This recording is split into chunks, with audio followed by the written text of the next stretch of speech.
In this video, I will explain why Buddhist monks do not pursue happiness. You see, in the modern world, we are all taught that we should be happy. We are told to follow our dreams and to take all necessary measures to achieve the happiness that we desire. The pursuit of happiness is considered as one of the most important aspects of our life. But have you ever wondered why Buddhist monks do not chase after happiness? Why do they not try to make themselves happy? You might find it odd or even strange because we usually think that happiness is something good and desirable for everyone. So, why would anyone want to live without happiness?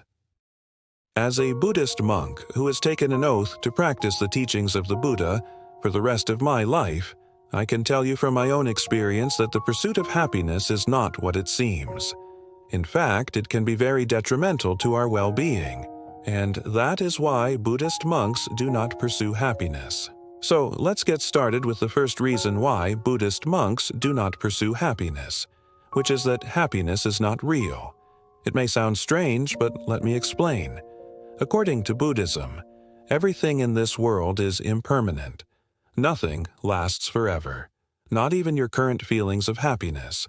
If you feel happy right now, this feeling of happiness will eventually come to an end.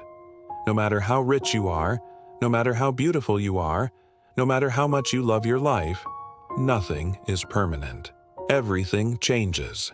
Even your body, which you think is you, is impermanent. You were not born with that body.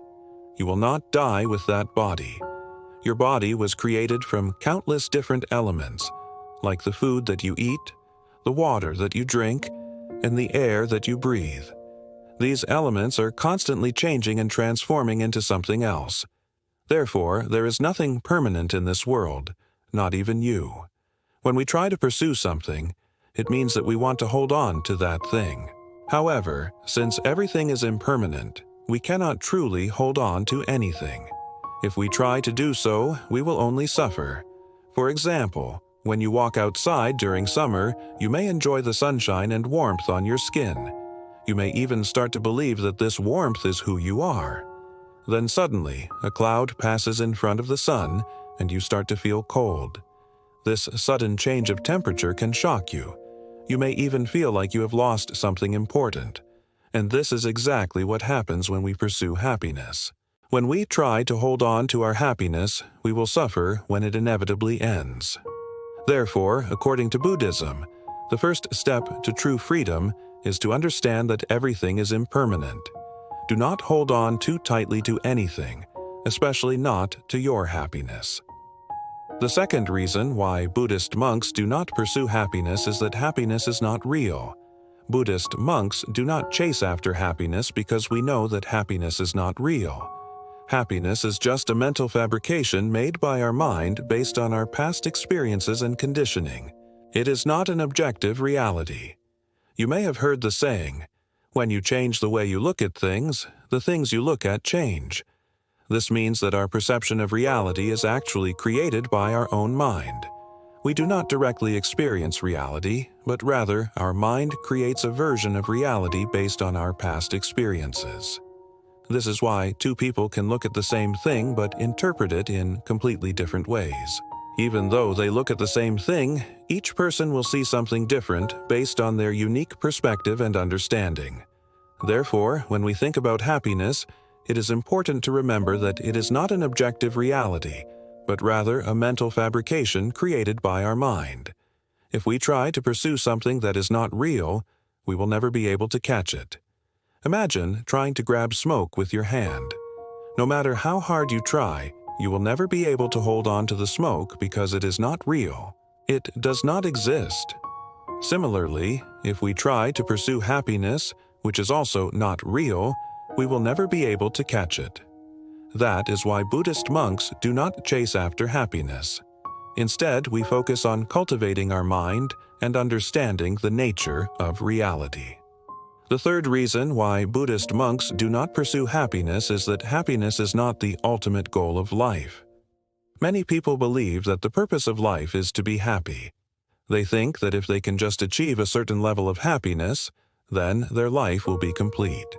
However, according to Buddhism, The ultimate goal of life is not happiness, but rather awakening. Awakening is a state of liberation from the suffering and dissatisfaction that we experience in life. It is a state of true freedom where we understand the nature of reality and our place in it. For example, when we feel happy, we are often attached to the things that are making us happy. We think that these things are responsible for our happiness, but in reality, they are just conditions that allow us to be happy. Just like how sunlight is a condition for plants to grow, but it is not the plant's ultimate goal. Similarly, happiness is a condition for us to live a good life, but it is not the ultimate goal. The ultimate goal is to awaken to the truth of reality and to live a life in accordance with that truth. Therefore, Buddhist monks do not pursue happiness because it is not the ultimate goal. We pursue awakening instead. Another reason why Buddhist monks do not pursue happiness is that pursuing happiness leads to more suffering. When we pursue something, we usually do so because we want to avoid suffering. For example, if we are hungry, we will try to find food to eat because we want to avoid the suffering caused by hunger. However, sometimes our pursuit of happiness can lead us to more suffering. For example, if we are trying to pursue a certain level of happiness, we may end up sacrificing our values and principles to achieve that goal. Or we may cause harm to others in our pursuit of self-interest. Moreover, when we pursue happiness, we are often comparing ourselves to others. We think that if we are happier than others, then our life is good. However, this kind of comparison often leads to jealousy and resentment. We may start to envy the happiness of others and feel bitter about our own situation. This kind of comparison is the root of all suffering. Therefore, Buddhist monks do not pursue happiness because we know that it can lead to more suffering. Instead, we focus on cultivating contentment with whatever we have and accepting things as they are. And finally, the last reason why Buddhist monks do not pursue happiness is that true happiness comes from within.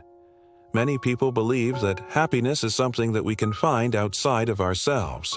For example, some people think that money can buy happiness, while others believe that fame or power can make them happy. However, according to Buddhism, true happiness comes from within ourselves. It arises from our state of mind and how we choose to view the world around us. For example, even if you become very rich and can buy everything that you want, there is still the possibility of losing what you have gained. You can lose your money, your health, or even your life. If you are not content with what you have and always want more, then you will never be truly happy. Therefore, Buddhist monks do not pursue happiness from external sources. Instead, we cultivate a strong mind that is free from attachment and aversion. With this kind of mind, we can find true happiness within ourselves, no matter what situation we are in.